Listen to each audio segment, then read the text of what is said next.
जय भीम साथियों। बहुजन मूवमेंट इस यूट्यूब चैनल पर आज हम लोग आपके लिए लेकर आए हैं तथागत बुद्ध इनके जयंती के उपलक्ष्य में यह विशेष कार्यक्रम। सबसे पहले आपको और आपके परिवार को तथागत बुद्ध जयंती की ढेर सारी हार्दिक बधाइयाँ। तथागत बुद्ध और उनकी मूवमेंट जो थी, जिसे हम उनका बुद्ध और उनका धम्म कहते हैं, तो बुद्ध धम्म की जो बात है, विशेषकर हम लोग अभी दो चीज़ें देखेंगे। एक जो ट्रेडिशनल बुद्धिज़्म था वह है, और दूसरा जो बाबा साहब ने 14 अक्टूबर 1956 को अपने लाखों अनुयायियों के साथ में बुद्ध धम्म की दीक्षा ली, तो उसके बाद बाबा साहब ने जो बुद्धिज़्म में एक रिवाइवल किया और उसमें कुछ सुधारना की, वह एक बुद्धिज़्म है। तो कौन सी चीज़ें ट्रेडिशनल बुद्धिज़्म में आती है और कौन सी चीज़ें बाबा साहब द्वारा ठीक की गई, यह चीज़ें आज हम लोगों ने देखनी चाहिए। क्यों देखनी चाहिए? क्योंकि ट्रेडिशनली बुद्ध को एक भगवान की तरह माना जाता है, जबकि बाबा साहब उन्हें भगवान न मानते हुए उन्हें क्रांतिकारी परिवर्तनवादी मूवमेंट के प्रणेता ऐसा मानते हैं। तो यह सारी चीज़ें देखने के लिए हम लोग शुरुआत करते हैं। जो बाबा साहब ने बुद्ध को समझने के लिए जो किताबें लिखी है, वहीं से हम लोग इसकी शुरुआत करते हैं। बाबा साहब द्वारा बुद्ध एंड हिज धम्म यह किताब लिखी गई, और इसी किताब में जो भूमिका लिखी गई है, उस भूमिका के लास्ट पैरा में बाबा साहब आम्बेडकर लिखते हैं, मैं यह उल्लेख करना चाहता हूँ कि यह ग्रंथ 3 पुस्तकों के सेट का एक अंग है, जो बुद्ध धम्म की सही और सम्यक जानकारी के लिए बनेगा। अन्य 2 पुस्तकें हैं, बुद्ध अथवा कार्ल मार्क्स और प्राचीन भारत में क्रांति और प्रतिक्रांति।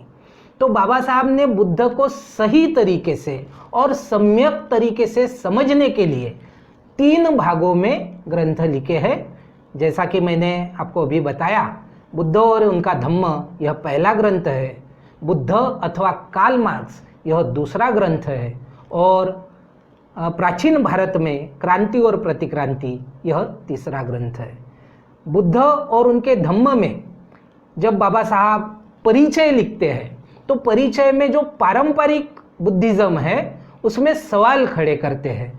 काफ़ी सवाल मेरे जहन में उठते हैं, ऐसा वे कहते हैं, और उनमें से कुछ सवाल मैं यहाँ आपके समक्ष रख रहा हूँ, ऐसी बात वे करते हैं। और 4 चीज़ों पर, 4 परंपराओं पर वे सवाल उठाते हैं। पहले सवाल के बारे में वो कहते हैं, पहली समस्या बुद्ध के जीवन की प्रधान घटना प्रव्रज्या के ही संबंध में है, ऐसा वे कहते हैं। बुद्ध ने प्रव्रज्या क्यों ग्रहण की?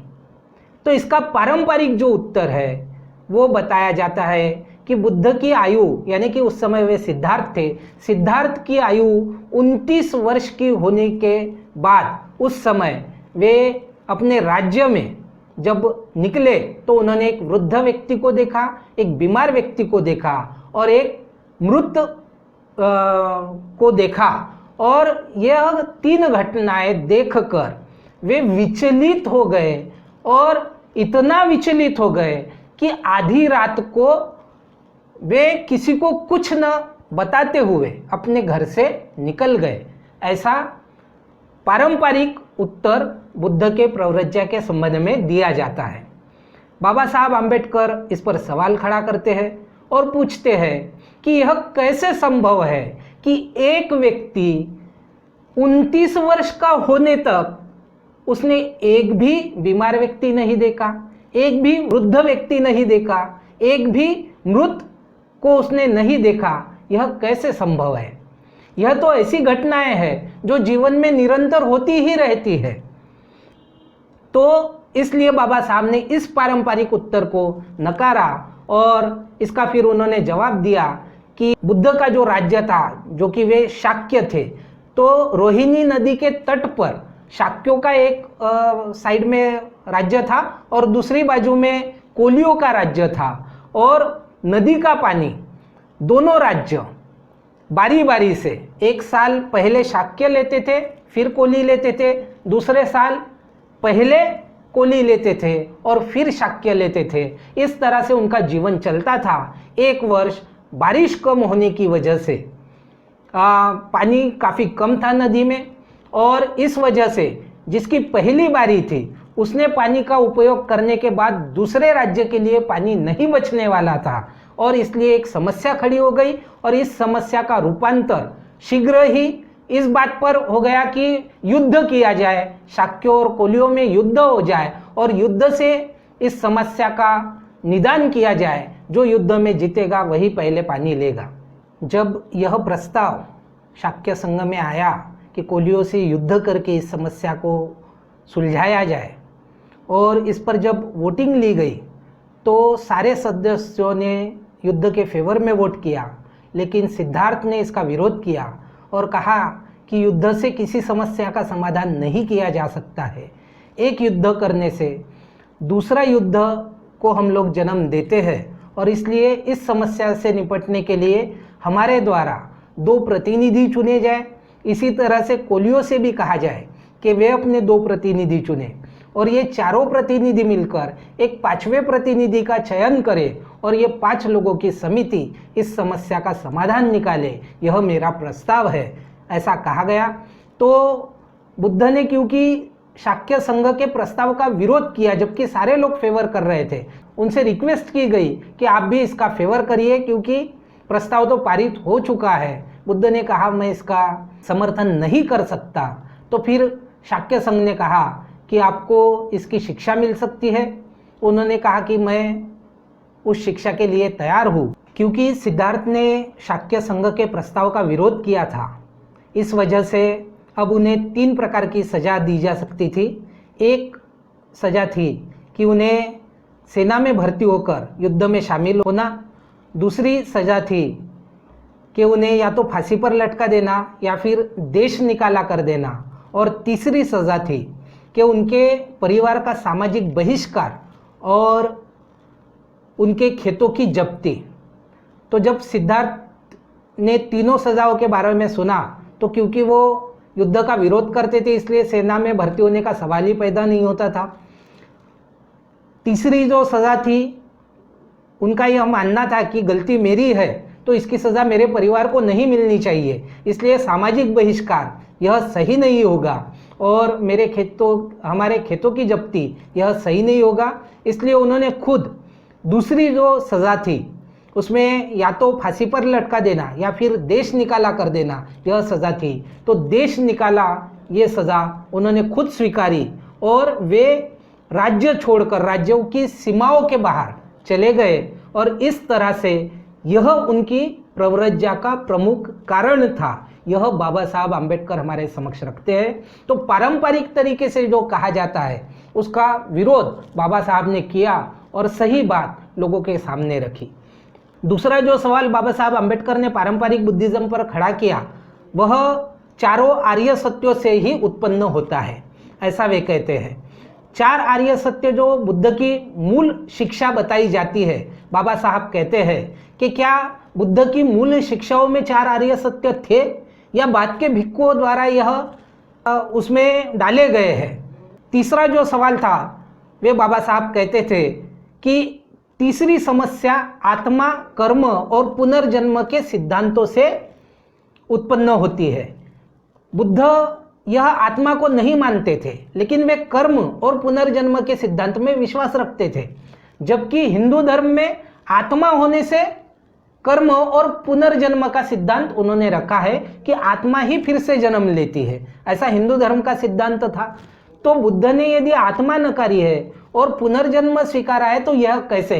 तो बाबा साहब इसमें कहते हैं कि बुद्ध का पुनर्जन्म का सिद्धांत यह भिन्न है हिंदू धर्म के पुनर्जन्म के सिद्धांत से। और जिस तरह से एक आम का पेड़ होता है, उस आम के पेड़ में आम लगते हैं, उस आम में गुठली होती है, उस गुठली को पुनः यदि जमीन में पिरोया जाए तो उससे फिर एक नया पेड़ जन्म लेता है। तो पुराने पेड़ में ही नए पेड़ को जन्म देने की क्षमता है। इस तरह का पुनर्जन्म का सिद्धांत बुद्ध ने स्वीकारा है, ऐसा बाबा साहब आम्बेडकर बुद्ध एंड इस धम्म इस ग्रंथ में हमें बताते हैं। चौथी बात, चौथी समस्या बाबा साहब कहते हैं कि चौथी समस्या भिक्खु को ही लेकर है। तथागत बुद्ध ने किस उद्देश्य से भिक्खु संघ की स्थापना की? यह एक चौथा सवाल बाबा साहब आम्बेडकर ने खड़ा किया। उन्होंने आगे इस परिचय में लिखा है कि यह कुछ सवाल है, इनके जवाब आपको इस ग्रंथ में मिलेंगे।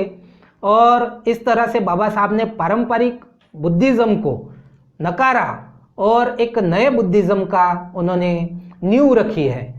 इसके साथ ही बुद्ध धम्म को समझने के लिए, बुद्ध को और उनके मूवमेंट को समझने के लिए बाबा साहब आम्बेडकर हमें जो कहते हैं कि दूसरी किताब आपने पढ़नी है, वह है प्राचीन भारत में क्रांति और प्रतिक्रांति। अब प्राचीन भारत में जो क्रांति और प्रतिक्रांति है, इस ग्रंथ में बाबा साहब बुद्ध के संबंध में लिखते हैं, समाज सुधारना के संबंध में प्रथम क्रांतिकारी समाज सुधारक और उसमें भी सर्वोत्तम ऐसे तथागत गौतम बुद्ध थे। क्या कहते हैं बाबा साहब कि समाज सुधारना के संबंध में प्रथम क्रांतिकारी समाज सुधारक और उसमें भी सर्वोत्तम ऐसे तथागत गौतम बुद्ध थे।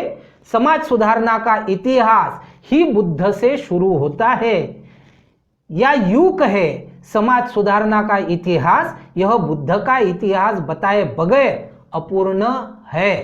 तो बाबा साहब आम्बेडकर क्रांति और प्रतिक्रांति इस ग्रंथ में बुद्ध को क्रांतिकारी संबोधित करते हैं, उनका इस तरह से उल्लेख करते हैं।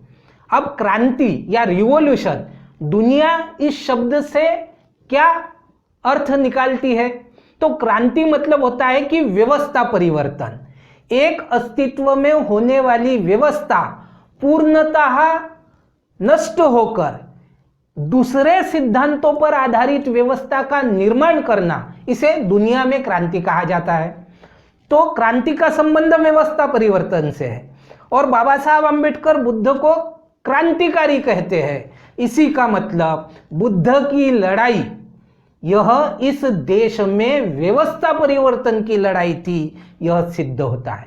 इसी तरह से जब आर्यों द्वारा या मनुवादियों द्वारा बुद्ध की समानता, स्वतंत्रता, बंधुता पर आधारित व्यवस्था को नष्ट करके, खास करके सम्राट अशोक के 7वें पीढ़ी के जो उनके पोते थे बृहद्रथ मौर्य, इनका राज्य उनकी हत्या करके पुष्यमित्र श्रृंग नाम के एक ब्राह्मण ने जब वो राज्य अपने अंडर में लिया, तो उसके बाद फिर उन्होंने बुद्धिस्ट व्यवस्था जो थी उसे फिर से नष्ट कर दिया और फिर से विषमता पर आधारित व्यवस्था का निर्माण किया।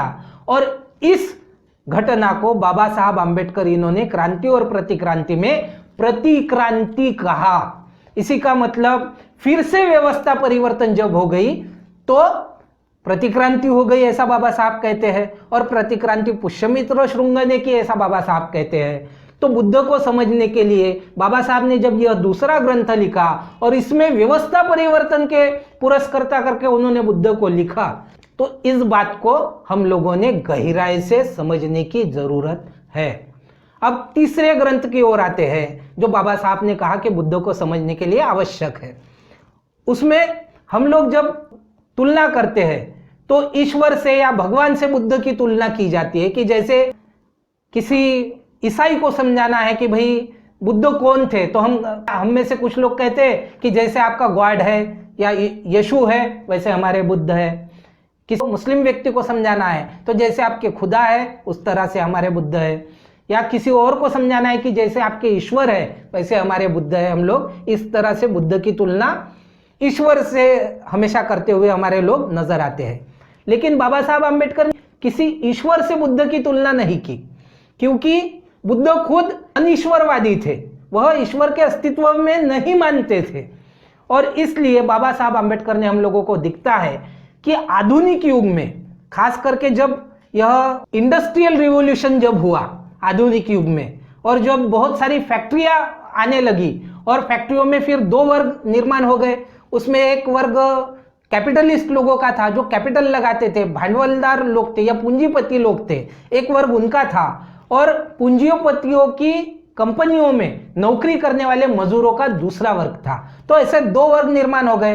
तो कार्ल मार्क्स यह कहते हैं कि इस युग में पूंजीवादियों द्वारा मजदूरों का बड़े पैमाने पे शोषण हो रहा है और इसलिए उन्होंने इसके खिलाफ एक थ्योरी डेवलप की कि यह शोषण की व्यवस्था है और इस व्यवस्था को समता की व्यवस्था में बदलना चाहिए। तो शोषण की बात कार्ल मार्क्स ने की और फिर उसका मार्ग उन्होंने बताया कि पूंजीपतियों को उनकी जगह से हटाकर मजदूरों ने मालिक बन जाना चाहिए और व्यवस्था अपने आप में लेनी चाहिए। और इस ये जो विचार था कार्ल मार्क्स का, ये दुनिया ने कहा कि बहुत बढ़िया विचार है। जितने पुरोगामी विचारधारा को मानने वाले लोग दुनिया में थे उनका ऐसा मानना था कि कार्ल मार्क्स का विचार एकदम नया है, पहली बार दुनिया में ऐसा विचार आया है। तो बाबा साहब आंबेडकर ने जब इन लोगों की तुलना की, बुद्ध की तुलना की कार्ल मार्क्स के साथ, तो इस किताब में उन्होंने कहा है कि जो शोषण की बात है ये कार्ल मार्क्स दुनिया का पहला कहने वाला व्यक्ति नहीं, इसको पहली बार दुनिया के समक्ष रखने वाले व्यक्ति तथागत बुद्ध थे।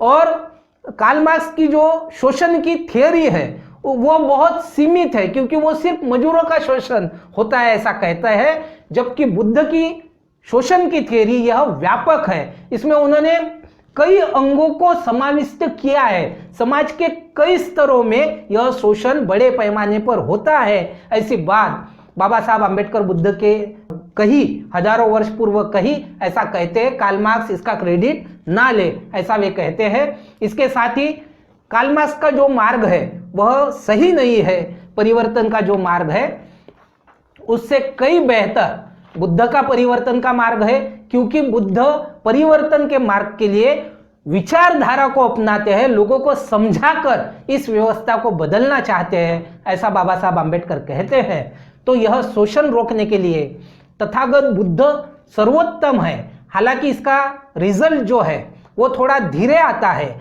लेकिन सही तरीके से आता है। दूसरी बात बाबा साहब आंबेडकर ने यह कही कि जिस तरह से कार्ल मार्क्स ने रखा कि मजदूरों को शासक बन जाना चाहिए, बाबा साहब कहते हैं इससे क्या होगा, जब मजदूर शासक बन जाएंगे तो क्या होगा, तो यहाँ तो मजदूरों की हुक्मशाही प्रस्तापित हो जाएगी। तो यह भी तो सही नहीं है।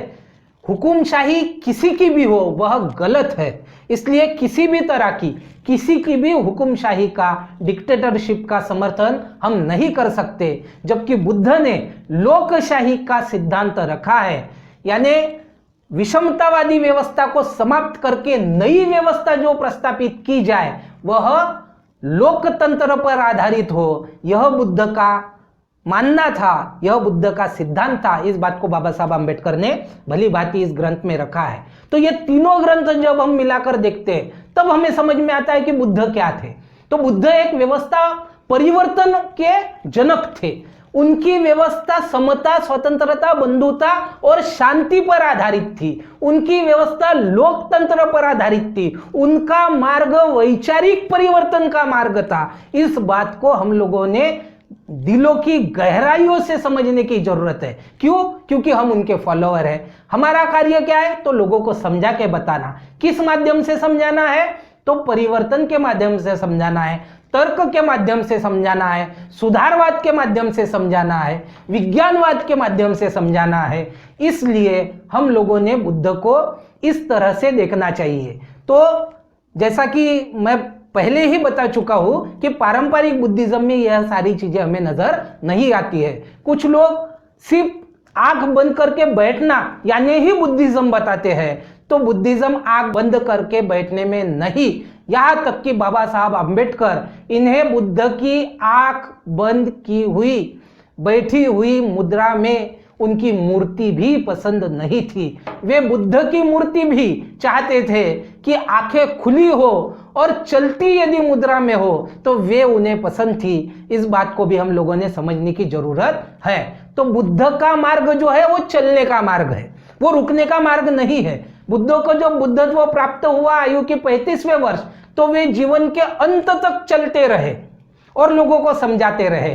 तो समझाना और चलते रहना यह बुद्ध का मार्ग है, बैठ जाना यह बुद्ध का मार्ग नहीं। इस बात को भी आप लोगों ने समझने की जरूरत है। और दोस्तों, अंत में मैं आपको इतना ही बताना चाहूँगा कि बाबा साहब आम्बेडकर ने जो बुद्ध के तत्व थे वही भारतीय संविधान में लिए गए हैं। बुद्ध के तत्व समता, स्वतंत्रता, बंधुता और शांति यह थे। भारतीय संविधान के तत्व समता, स्वतंत्रता, बंधुता और न्याय यह है। ऑल इंडिया रेडियो को दिए गए अपने इंटरव्यू में बाबा साहब कहते हैं कि समता, स्वतंत्रता और बंधुता यह तत्व मैंने फ्रेंच रिवॉल्यूशन से नहीं लिए हैं, यह तत्व मैंने अपने गुरु, अपने मास्टर बुद्धा से लिए हैं और यह पूर्णतः भारतीय है। और शांति की बजाय न्याय लिया तो बाबा साहब आम्बेडकर अपने एक स्पीच में यह भी बताते हैं कि जिस जगह पर, जिस देश में न्याय ना मिलता हो वहां शांति कभी प्रस्थापित नहीं हो सकती है। यदि हम न्याय मिलाकर देने लगे सबको तो शांति भी प्रस्थापित हो जाएंगी। इसलिए भारतीय संविधान का चौथा प्रिंसिपल यह जस्टिस है। तो इक्वेलिटी, लिबर्टी, फैटर्निटी और जस्टिस यह हमारे कॉन्स्टिट्यूशन के मूल सिद्धांत है और इसी पर देश चलना चाहिए। इसके लिए एक मूवमेंट की आवश्यकता होती है। बुद्ध ने एक मूवमेंट चलाई थी। बुद्ध की मूवमेंट में हमें यह सीखने की जरूरत है कि यदि मूवमेंट चाहिए तो एक ऑर्गेनाइजेशन चाहिए। तो बुद्ध ने भिक्खु संघ एक ऑर्गेनाइजेशन बनाया था। फिर ऑर्गेनाइजेशन में फुल टाइमर एक्टिविस्ट चाहिए। बुद्ध के भिक्खु यह फुल टाइमर एक्टिविस्ट थे। मूवमेंट कामयाब करने के लिए त्याग और बलिदान की आवश्यकता होती है। बुद्ध के भिक्खु गृह त्याग करते थे, संपत्ति का त्याग करते थे और जो सारे रिश्ते नाते हैं उसका भी त्याग करते थे और समाज के लिए अपने आप को समर्पित करते थे। तो ये भी सिद्धांत हम लोगों को दिखता है कि मूवमेंट को यदि कामयाब करना है तो ये सारी चीजें चाहिए। उसके साथ ही प्रशिक्षित और विद्वान होने चाहिए ये सारे लोग। तो बुद्ध के जितने भिक्खु थे उन्हें ट्रेन किया जाता था और फिर ट्रेन करके इन्हें विद्वान बनाकर फिर समाज को समझाने के लिए भेजा जाता था। इसके लिए तर्कवादी और सुधारवादी चाहिए, तर्क करने वाले लोग चाहिए। तो बुद्ध की मूवमेंट का बेस ही यह तर्कवाद है, रैशनलिज्म है और रेडिकलिज्म है। तो वह सिर्फ तर्क नहीं करते थे, तर्क से क्या सही और क्या गलत ये समझ में आता है। तर्क का काम इतना ही है। लेकिन सुधारवादी का काम क्या है, रेडिकलिस्ट का काम क्या है कि जो गलत है उसे खत्म करो और जो सही है उसे बढ़ाओ। तो सुधारवाद यहां दिखता है। बाबा साहब आम्बेडकर सुधारवादी थे, बुद्ध सुधारवादी थे। फिर जो कार्यकर्ता होते हैं वो वेल डिसिप्लिन होने चाहिए, पूर्णतः अनुशासित होने चाहिए। भिक्खु संघ पूर्णतः अनुशासित था, उनके नियम थे, ये हम सब लोगों को पता है। और ये सारे लोग वैचारिक वाद विवाद में निपुण होने चाहिए। तो यह सारी चीजें एक मूवमेंट को कामयाब करने के लिए होनी चाहिए। बुद्ध ने उस समय भिक्खु संघ बनाकर यह सारी चीजें की। आज हम लोग देखते हैं आधुनिक युग में फुले शाहू अंबेडकर, कांशीराम जी, इनके युग में हम लोग देखते हैं कि बाबा साहब ने भी संगठन बनाया, कांशीराम जी ने भी संगठन बनाया, लोगों को ट्रेन किया, कैडर के माध्यम से ट्रेन किया। बाबा साहब ने स्पीच देके और किताबें लिखकर लोगों को जागरूक बनाया। और उनके तो पहले संगठन का भी उद्देश्य यही था, एजुकेट, एजिटेट एंड ऑर्गेनाइज। तो संगठन भी बनाओ, उन्हें जागरूक भी करो और उन्हें संघर्ष के लिए भी तैयार करो। तो ये सारे प्रिंसिपल हमें बुद्धिज्म और आज के नजर आते हैं। बाबा साहब आम्बेडकर द्वारा 14 अक्टूबर 1956 को नागपुर में धम्म दीक्षा, बुद्ध धम्म की दीक्षा ग्रहण की गई और इसी संबंध में 15 अक्टूबर 1956 को बाबा साहब आम्बेडकर द्वारा इस संबंध में लोगों को संबोधित किया गया। और इस संभाषण के अंत में बाबा साहब आम्बेडकर कहते हैं, बहुजन हिताय बहुजन सुखाय लोकानुकंपाय धम्म आदि कल्याणं मध्य कल्याणं पर्यावसान कल्याणं। ये तथागत बुद्ध द्वारा जो भिक्खुओं को जो उपदेश दिया गया था यह बाबा साहब दोहराते हैं, जिसका मतलब है जो विचारधारा बहुजनों के हित में है, जिस विचारधारा में बहुजनों का सुख है, जो विचारधारा शुरू में बहुजनों का हित चाहती है, मध्य में बहुजनों का हित चाहती है और अंत में भी जिस विचारधारा में बहुजनों का हित है वही विचारधारा प्रस्तावित होनी चाहिए। इस तरह का उपदेश बाबा साहब देते हैं। तो साथियों, हम लोगों ने भी इस दिशा में अपने कदम बढ़ाने चाहिए। बुद्ध जयंती के उपलक्ष्य में मैं आप सबको एक बार फिर से हार्दिक बधाइयाँ देता हूँ और इतनी ही विनती करता हूँ कि बुद्ध को सिर्फ वंदना करने तक और मूर्तियों तक सीमित ना करें। बुद्ध की मूवमेंट व्यवस्था परिवर्तन की मूवमेंट है, इसका आधार वैचारिक आंदोलन है। इस बात को समझे और लोगों को समझाने के लिए तैयार करें। जुड़े लोगों से, संगठन से जुड़े और बुद्ध को जो अपेक्षित व्यवस्था थी, समता, स्वतंत्रता, बंधुता और शांति पर आधारित या न्याय पर आधारित, उस व्यवस्था को इम्प्लीमेंट करने के लिए बाबा साहब ने जो हमें वोट का अधिकार दिया है, तो लोगों को जागरूक करके वोट ले और वोट लेकर सत्ता में आए और सत्ता में आकर भारतीय संविधान का इम्प्लीमेंटेशन करे। यही आज के इस बुद्ध जयंती के उपलक्ष्य में आप सबसे विनती करता हूँ, रिक्वेस्ट करता हूँ और यही अपनी बात को समाप्त करता हूँ। जय भीम, जय भारत।